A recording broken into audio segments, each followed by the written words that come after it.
If your mind were a battlefield, would your thoughts be soldiers or saboteurs?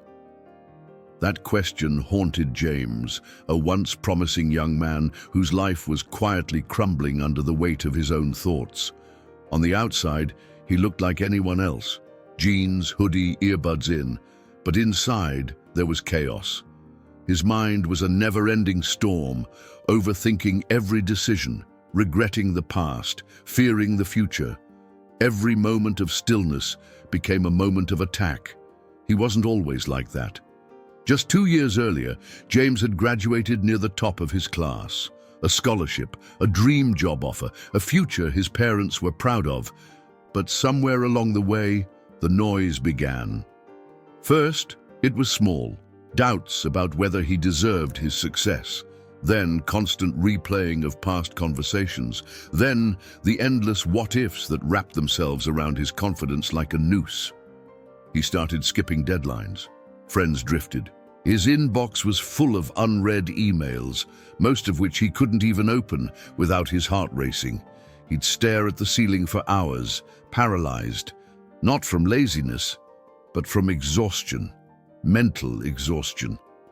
One afternoon, after failing to show up for an important presentation that might have saved his position, James walked out of the building, phone buzzing with angry messages, and kept walking. Past traffic, past people, past the version of himself he thought he could become. He ended up at his grandfather's house, a place filled with the scent of old books, wood polish, and something warmer: safety. His grandfather, Henry, was a quiet man, a retired soldier who had seen war and peace and understood the difference. He welcomed James in without a question. But he didn't speak much that evening. Instead, he handed James a warm meal and a folded blanket. No lectures, just presence. The next morning, Henry took James outside into the backyard and pointed to an old iron water pot sitting over a fire pit. He filled it with water and let it heat. As James sat silently, still lost in his thoughts, the water began to bubble. "Your mind is like this pot," Henry said calmly. "Left unattended, it boils." James raised an eyebrow. "Okay." Henry continued. "Too many people try to turn off the fire, eliminate every negative thought. But that's impossible. Fire, like life, is always burning. The real secret is learning how to lift the lid without scalding yourself." He handed James a ladle. "Now take a scoop of the water and pour it into this glass every minute. Slowly, gently." James did. The bubbling didn't stop, but as he continued, something surprising happened. The water level dropped, and so did the intensity of the boil. Henry smiled.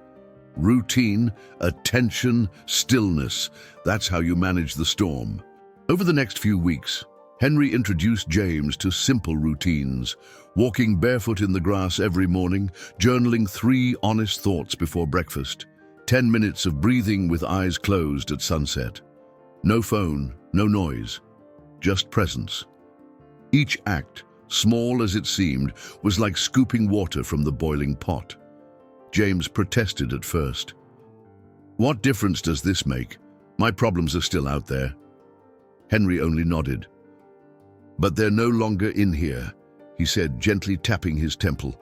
One evening, Henry shared a story, the warrior's tale.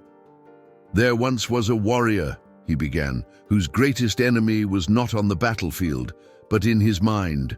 Every night he dreamed of failure. Every morning he feared disgrace. One day he visited a monk and asked, 'How do I kill my fear?' The monk replied, 'You don't. You train beside it until it no longer controls your sword.'" James stared at his grandfather. The story hit him harder than expected. He realized something. He had been trying to silence his thoughts, shove them away, pretend they weren't there. But the more he resisted them, the louder they became. His failure wasn't just professional, it was personal. He had lost control of the only thing he truly owned, his mind.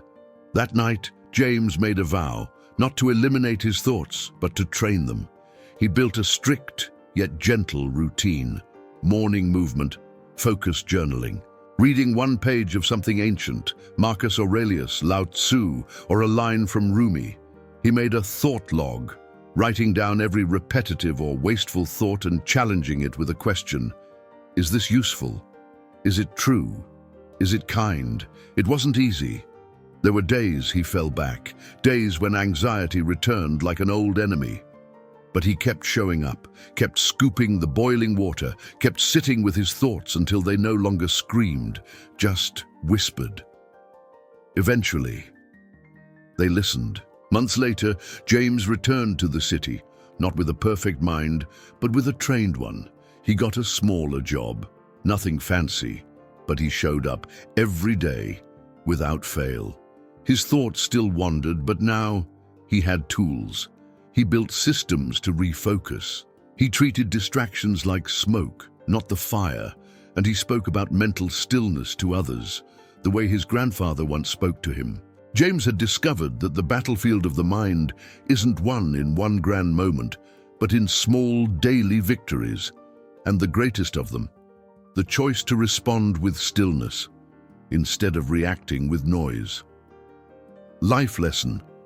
You cannot silence every thought, but you can train your mind to focus.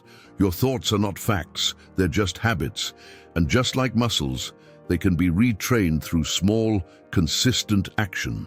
Stillness isn't the absence of thought, it's the mastery over which thoughts deserve your energy. So, what will you choose to think next?